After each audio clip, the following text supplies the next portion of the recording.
All right. We are getting ourselves together here. Here we go.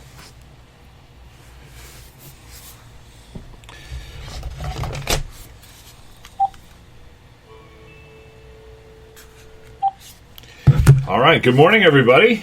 Hey, we are here. We are live. Live from the loony bin. It's Pondering. Welcome. April 1st. April Fool's Day. A perfect day for me to be on the air. Yes, that's right. And it is, of course, Wednesday, April 1st. I am your host, Joel Rissinger. This is the Pondering podcast and radio program where we ponder things. That is, we think them through. We don't swallow whole the sound bites and just run on our merry way. We think about stuff and then we talk about it. What a concept. We do this every weekday, Monday through Friday from 7:30 to 8 a.m. Eastern Standard Time. And we love it when you join us. So thank you for being with us. Thank you for telling friends, neighbors, and even strangers, complete strangers, about our program. If you want to participate, you can do what some are already doing. And by the way, good morning to Susie, Wayne, Eric, Jerry, all you wonderful folks. You can type right into the live stream here on the Pondering Radio page of Facebook. You can also call us at 860-500-7163, which our guest will be doing here in a few minutes today. And you can also email ponderingradio@gmail.com. Ponderingradio, like one word, at gmail.com. It is always a pleasure, and I hope you guys are doing well, staying healthy and safe, and not bored out of your minds. So, yeah. That's right. Jerry says good morning, and that's not an April Fool's joke. That's right. So we're going to have a special guest here in a couple of minutes. Pastor Jim Wiltshire of the chapel here in Newington will be joining us. Pastor Jim is involved in, obviously, shepherding his flock, but he also is a businessman. He is also very involved in the Chamber of Commerce here in Newington, so we thought we'd get an update from him on kind of what's happening in town and what are some of the things that are being done to help people. And there he is, right on cue. Look at that. Just as I'm talking about him, boom, ask and you'll receive. Let's bring him on here. Pastor Jim, is that you? Oh, hello? Yes, sir. There he is. How you doing? Hey, good morning, sir. I'm doing great. How are you? Well, not much better now that you're with me. Hey, can't get better than that. We're doing well. We're better than I deserve, I would say, for sure. Amen. Good. So what are we going to talk about today? Well, I think we'll talk about people. I've got a list of them here. No, I'm just kidding. I wanted to see how you're doing and how you're faring and how your church is doing, and also just to ask you a little bit about the chamber and maybe some of the ways that people are responding to this crisis, because it's been crazy. I mean, I can't remember anything like this in my lifetime, and I'm sure you either. Just as we're just kind of learning as we go, responding as we go. Definitely a challenge. But tell us first about the church. How's everybody doing? How's your congregation faring in the midst of all this? We're doing well. Obviously, everyone's hunkering down. We're sheltering in. We're doing what we're supposed to. Yeah. I think it's important that we do everything that we're being asked to. It's I know in the world of faith it's a two-edged sword, but Romans 13 tells us that we should be subject to our higher authority, our power, our government, right. And I think that we need to follow suit with what the Word of God says. It was given there for a reason. Yep. No, I agree with that. I heard the story yesterday. Sorry to interrupt. Just a thought quickly to back you up. There was a pastor, I think, in Texas who defied orders, and they actually arrested him and fined him $500 for having service. They took some precautions and tried to maintain a 6-foot distance and whatnot. But that's tough with God's people. The week we met, the first week before it was as tight, the restrictions were as tight as they are now. It was hard not to hug people. I mean, you see them every week and you love them. You just, let me give you an elbow bump or let me wave at you from 6 feet away. So anyway, it is difficult. But I agree with you. We should follow the authorities. Romans 13 is pretty clear in it. Yeah, we got that whole brotherly kiss thing's out the window for right now. Yeah, that's right. I love you, but not that much. Yeah. That's right. No, it's good. I mean, we do have the unfortunate circumstance. Our Spanish pastor has been tested positive for COVID. So he is isolated right now at home. He's not doing very, very well. So any prayers are appreciated. But he's been a great impact to our community here in Newington. So if you continue to pray for Jose, that'd be great. Yep. Well, what is he doing to treat? What kind of treatment is he getting right now, Jim? What are they doing for him? Well, he's a Hartford police officer, so he picked it up, in line of duty. Right. And I don't know whether it was transporting or taking care of, but people who aren't paying attention to the rules that are out there right now. Yep. He contracted it, but he did test positive on Monday morning. But he's got tightness in his chest. He's lost all sense of taste and smell at this point. And he's struggling with respiratory. So what they've done and what they're doing right now is they tested him. He has a place. They're qualifying. Do you have a place to stay? Mm-hmm. He's staying in a very safe place. He's isolated by himself right now with some caregiving people right around him. And then if anything happens or gets any worse, call 911 and they'll bring him directly back to the hospital. But just because of the shortage, we're trying to prioritize every case. Which we need to understand too, because the people in the medical field, they're frontliners right now too. Yeah, that's right.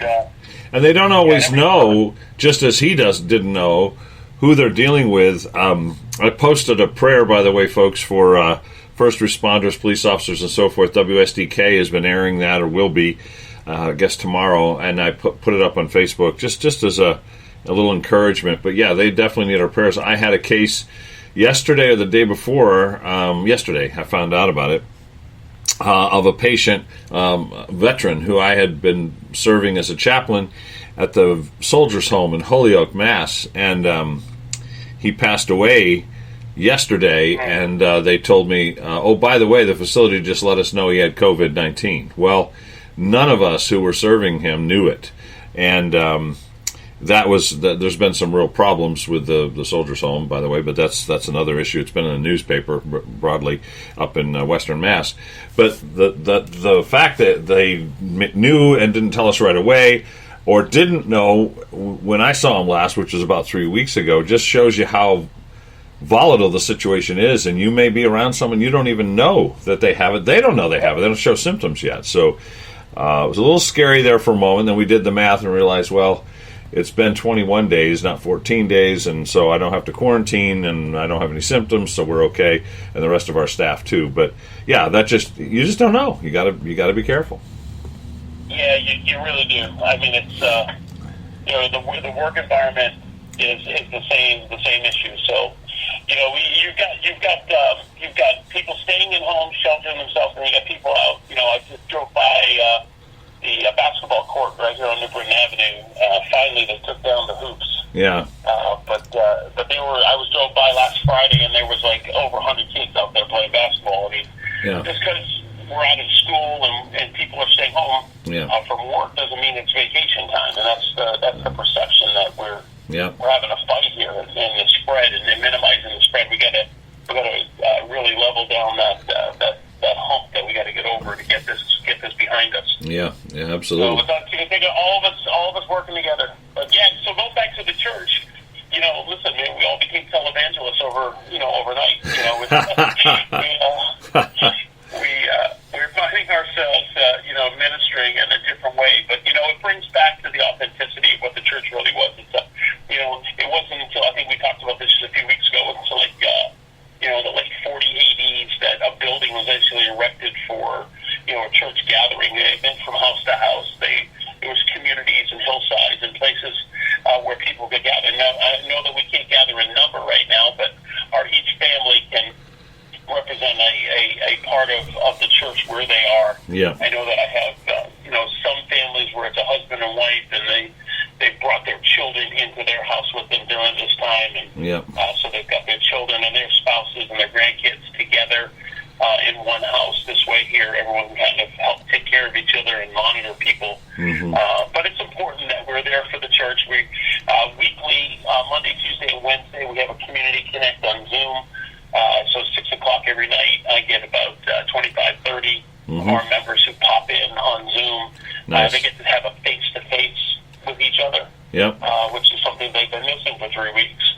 now. Yeah.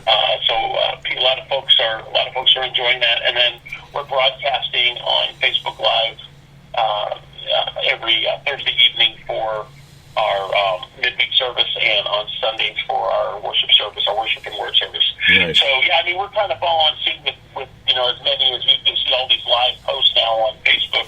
Yeah. And we're one of them. So, but we're trying to get that word out there and trying to keep that message of hope. I'm doing a series right now on Thursday night about Paul's imprisonment, and that some of the four of the greatest epistles ever came from a time of confinement. Yeah, there you go. And, good point. Talking to our congregation about what can you do during your time of confinement? What earth-shattering changes can you take and make during your time of confinement? Mm-hmm. And whether it's a phone call or an email, what form of social media or just a telephone call to somebody, to encourage, send out a letter, send out an email from your home that brings hope and guidance through a difficult time. And that's what Paul was speaking from that place when he was in confinement. So. Yeah, that's awesome. I've been told I should have been locked up for years, and here it's finally happened. It's the prophecies have been fulfilled. But no, you're right. I mean, what a great observation. That the prison epistles, man. That's really good. That's a great idea. We're doing a series on Heroes of the Faith, Running with the Giants, we call it.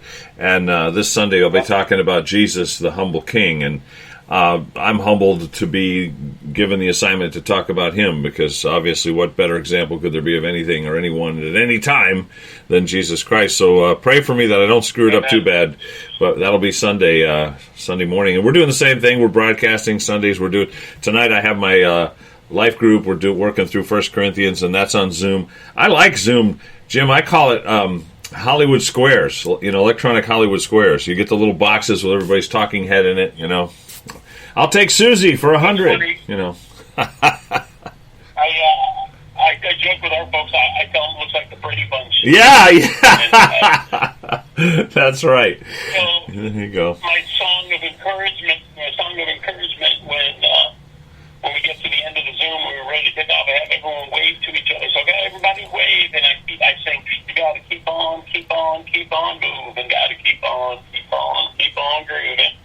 So, you got to have some, you got to give some joy and some happiness, out there for people, keep them encouraged and their spirits lifted. Yeah, because if they're watching the 6 o'clock news, they basically want to find a cliff to jump off of when it's over. It's just 100% negative. And listen, there's a balance between being a Pollyanna and ignoring the realities of the situation, and on the other side, just doom, gloom, and agony, and we're all going to die kind of stuff, and that doesn't help. And the truth is always somewhere in the middle of that. The truth is it's a tough time. It's a serious situation. However, God is sovereign over all, and, He'll never leave us or forsake us, and this too will pass as we hang on to Him. So we have to strike that balance. It's not easy, is it, to have that balance in there, but anyway, we have to try. No, but you got to keep it. Yeah. Now, on the other side of your question, the chamber, yes, and our local businesses is so important to support our community in any way that we can. So we have several restaurants in town that are open for pickup and takeout and delivery. Yeah. We've committed as a family, only because of restricted finances during this time, but we've committed as a family that once a week we would order from a different restaurant around town, just to keep the economy going within our town, within our community. The worst thing that could happen in the church world and any business world is that when the dust settles from all of this, that there are casualties that will not be able to get back up and keep fighting the fight. Yep. So we, as a community, it takes a community to make all work together, pull together. Look at the options that you have. There are huge delivery services that are out there that are local. I know you would normally buy from Amazon, and Amazon will always be there, but go to a local vendor first. See if there's a way for you to pick up or deliver from a local vendor that's trying to stay in business, keep their business going. The chamber has been doing an amazing thing with social media. Obviously, we're limited by having after hours and business highlights and spotlights in the physical, where we group people together and try to get the community into certain places. But one of the things that platform for the chamber and its members has just accelerated it during this point. This is people always ask, what can the chamber do for you? Man, I'll tell you, this chamber has gone out of its way to make sure that all of its members are getting some kind of presentation to the community if that's what they want. Some of them obviously are closed, but those that are open, we're trying to support them in every way that we can. Yeah. I know people worry, too, Pastor. We're talking to Pastor Jim Wiltshire of the chapel here in Newington. I think some people worry about ordering out or having things delivered because, there's been reports of the virus surviving on surfaces for hours or days.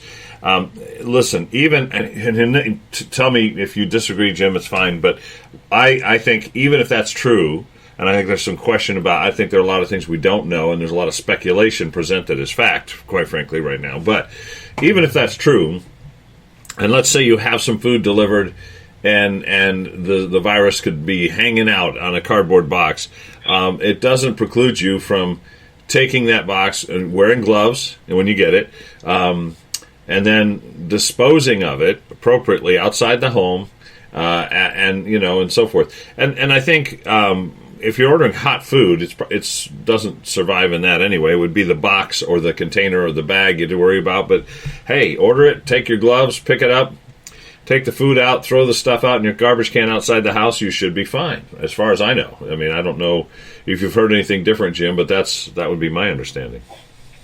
I mean, that sounds like practical common sense for anybody. Yeah.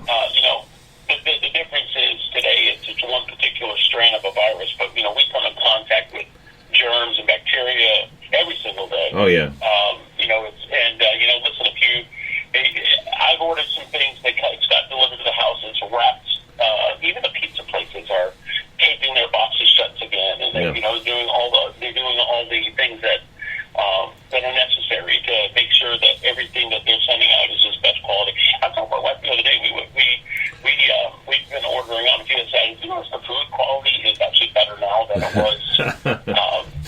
Before. It's like they're really trying to preserve their image, even if it's pick up or take out. So I appreciate it. Everything that everyone in our community is doing to keep everyone alive, and my distribution of food, the school system, getting lunches out for the kids. Mm-hmm. My wife has been driving a bus and delivering food, and then not delivering it. I'm sorry. So the bus company, let me put it that way. They're going down and distributing food from the lunch spot to help out. Right. And here's just different segments of our community pulling together for good causes. So and it's always helpful to donate items to the food bank at Human Services in Newington. We did that recently, and with some of our folks from the church, and it's always, they need it. They need it, and now perhaps more than ever. That's helpful. Bob Newbold, who we both know from the chamber, posted something either last night or this morning, pictures from Stu Leonard's showing just stacks of toilet paper. So there you go. And Bob said, Bob, I love Stu's. Yeah. Well, there are places that have it, and I think it's good for us as God's people, especially, to know that we don't hoard, we help, right? So, get what you need. Don't fill your trunk and your back seat and everything else with. By the way, how much toilet paper can you use? Some guy did the math, Jim, I saw, it made me laugh. I don't remember the exact numbers, but it was something like, in order to use all the toilet paper that's been purchased in the last couple of weeks, every person in America would have to, go to the bathroom 164 times a day in order to use it up within the next couple of weeks. And he noted if that was true, that we were going 164 times a day, we have bigger problems than the COVID-19 virus. But anyway,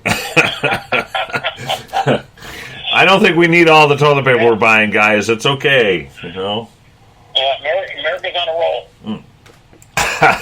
Yeah, the supplies have been wiped out, too. So anyway, I told people the reason that people were buying so much toilet paper is that the media scared the crap out of them. So, that's terrible. But anyway, so that's good. So your family's well. Everybody's good. The kids aren't stir crazy. No one's swinging from the chandelier going, "Let me out! Let me out!" At this point. Yeah, we had got it. Just like the basketball hoops, we take all the chandeliers out of the house. Yeah, they still use the hoop down at the end of Kelvin here between you and I. Jim and I, by the way, folks, Jim and I live we're like a block from each other. So, yeah, the kids are still shooting down. But I've noticed for the most part, it's just like a dad and a daughter or a couple of, friends, and they're doing pretty good. I mean, they're not like all over 5, 6, 8 kids falling all over each other in typical street ball. It's much more distance sensitive, I will say that. So, well, that's what we have to do. We all have to pull together, do our part, and that's what community is about, anyways. But looking out for your neighbor, making sure that they're safe, that you're safe. If you do have somebody that's elderly and you can take the trash out for them in your neighborhood, if you've got somebody that you see something fall in their yard or blow over, and you're able to go out and do it, go do it. Help somebody out during this time, because the more that we spend helping somebody else out during here, it actually lifts the spirits. Yeah. And shows that there's still kindness left in this world, even though we're facing one of the greatest disasters that we've ever seen in our life. Deanne, your lovely bride, just posted, pick up lunches from high school, John Wallace, or E. Green, grab and go, 12 to 1, Monday, Wednesday, Friday. Oh, that's good. So is that just for kids or families, or just anybody that needs a lunch can stop in? I assume it's for the kids from the school, right? I don't know. I'm gonna let her jump back in and comment on that, because I don't know the details. I couldn't speak as an authority on that one. I mean, they don't want guys like me roaming in there and grabbing lunches. I mean, they'd be barring the doors to see me coming. This guy's too big. Don't let him eat.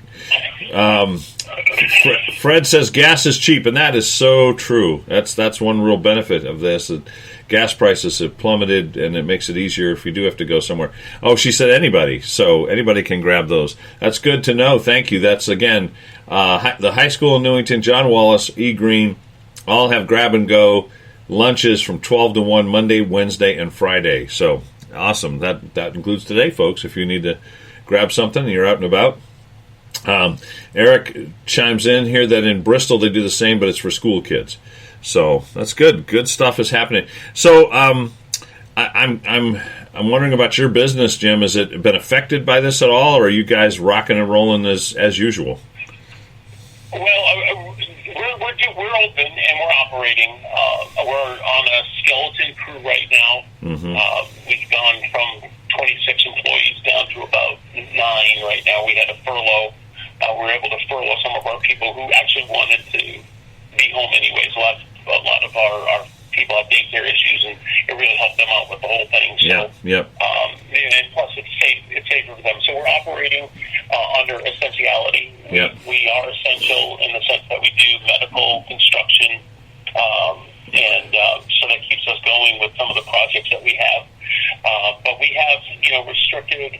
Our business goes into residential homes as well, so we're restricted and suspended all residential jobs at this point, because we don't know what we're going to be walking into. So for the safety of our employees and for those that are in their homes, we're gonna hold off until we make a determination after the 30th here and see where we're at. But for right now, everyone's been fairly understanding. Nobody wants this, so it's been good. But we have some really great, faithful guys that are showing up here every day, trying to keep the blood flowing through the veins of the company, as any business owner, as any business operator is trying to do during this time. So it's good. We're healthy in the sense that we're surviving until some other edict. We were afraid that because we are construction based.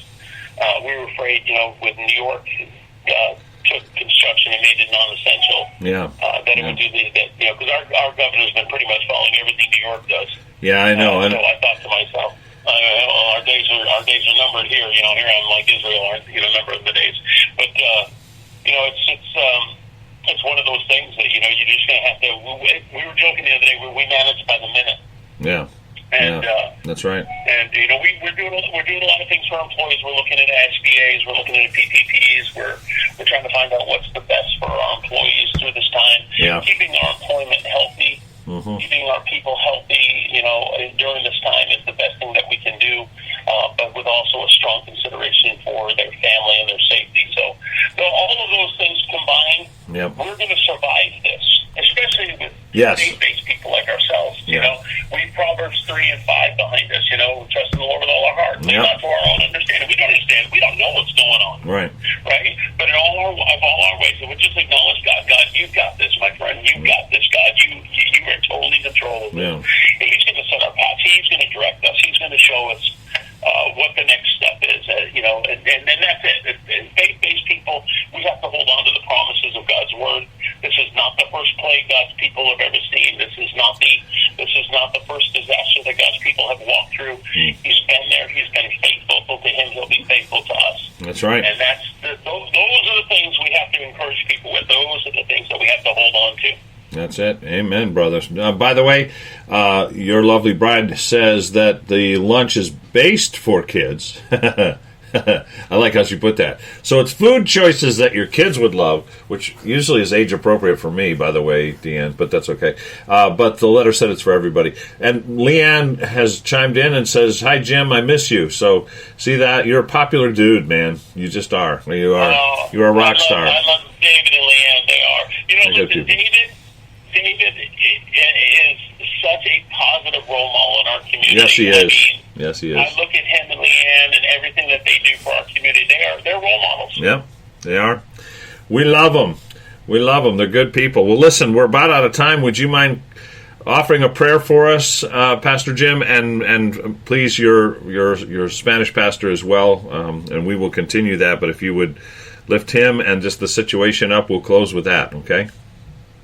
All right. God, we thank you for today. It's a beautiful day that you've made, and we do rejoice in it. Mm-hmm. God, I'm asking you today that you would have your hand of protection upon our community, our country, this world, Lord, right now during this difficult time. We ask you, Lord, for your grace and your mercy to be applied like never before. There is a people, there is a remnant that is found within this creation that believes in you and believes that your word is true. God, as we step forward in the word and the work of faith and everything that we're doing, God, I pray that you will find favor and receive glory from it. God, I pray for those that are sick today and that are struggling from this virus. God, you are still a healer, and we believe and we stand on that promise. If we just ask in your name, God, we trust it and believe it. We know that you're faithful and just to do it. God, we're asking you today, Lord, to do a work through this radio station. God, we ask you, Lord, to touch Pastor Joel and Karen. God, allow them to keep this mission going forward. I'm asking you, Lord, to do it today. We trust you, we believe you, and we give you glory. In Jesus' name we pray. Amen. Amen. Thank you, my brother and my friend. I look forward to seeing you once the ban's lifted. We'll have to get together and break bread again. It's been a while. Yes, I think it'll be awesome. Have a fantastic... Tell Karen I said hello, send my love. I will. God bless you and your family, and thanks for giving us time this morning. Appreciate it. And folks... All right, yeah, bye-bye. Folks, that wraps up another episode of Pondering. Listen, stay faithful. Don't worry. Just do what you got to do, but understand this too shall pass, all right? And we'll be back with you tomorrow morning, 7:30 a.m. In the meantime, stay in the Word, keep praying, and keep on pondering. Look forward to being with you in about 23 hours. Bye for now.